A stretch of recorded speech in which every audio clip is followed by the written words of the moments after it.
আপন মামিকে নিয়ে বেগে গেছেন ভাগিনা, এ যেন শিয়ালের কাছে মুরগি বর্গা। আমার প্রতিবন্ধী ছেলে বেঁকে বাগনার সাথে চলে গেছে, আমি উপায় আমি সন্তানদের আমি কিভাবে পালন করব? বাগনার সাথে চলে গেছে প্রতিবন্ধী ছেলেরাকে। যেই ভাগিনাকে কুলিপিঠে মানুষ করেছেন, যাকে নিজের বাসায় রেখে খাওয়া দাওয়া এবং চাকরির ব্যবস্থা করে দিয়েছেন, সেই আপন ভাগিনা তার মামিকে নিয়ে নিরুদ্দেশে চলে গেছে। পরকীয়া প্রেমের এমন গল্প আমরা প্রতিদিন শুনতে পাই, তবে এই গল্পটা একটু ভিন্ন। আপন বাগনা ফুটা করে মানুষ কুস্তি করার পরে পালানি যাওয়ার পরে মনে হয় বাগনা আমার বউরে লয়ে গেছে।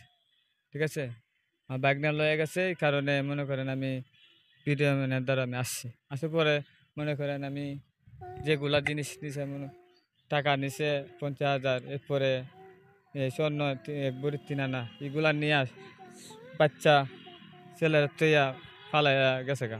আমি তো খোঁজ পাই না 5 দিন ধরে। সিলেট জেলার বীরেন্দ্র ভর্মনের স্ত্রী বৃষ্টি ভর্মন তার বাগিনা গৌতম ভর্মনের সাথে নিরুদ্দেশে পাড়ি জমায়। মামার বাসায় থেকে মামির সাথে পরক্রিয়া প্রেমের কারণে প্রতিবন্ধী শিশু নিয়ে বিপাকে পড়েছেন মামা বীরেন্দ্র ভর্মন।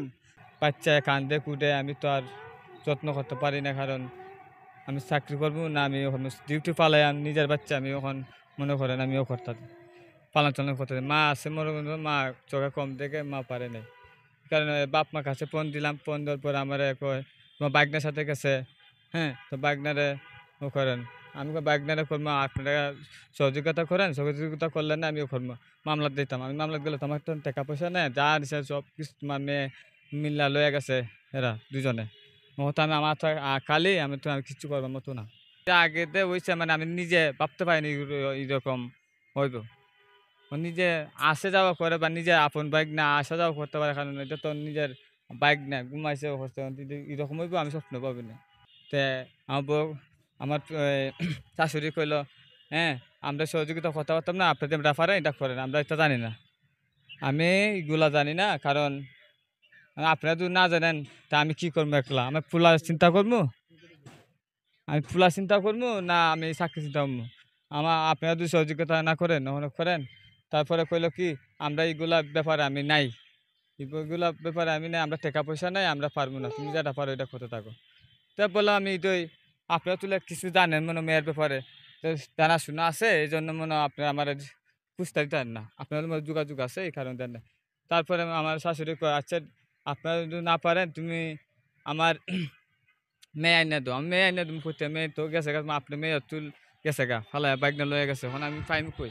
আমি তো টুকায় পাই নাই, আমি তো মামলা দিতে পারি না, টাকা পয়সা নেই। তাই আমার শাশুড়ি বললো এটাই, শাশুড়িটাই বললো মনে আপনার আমার মেয়ে যদি নাই না কোনো কিছু হয়, কোনো প্লাহা নয়, তা তোমার ভয় রাখতাম না, আমি খিতা করবো না করবো এটা আমরা বুঝবো। যার এই শিশুটি রয়েছে প্রতিবন্ধী, তার একটি পাও বিকলাঙ্গ, আর সেই শিশুটিকে নিয়ে এখন নিদারুণ কষ্টের মধ্যে রয়েছেন বীরেন্দ্র ভর্মন।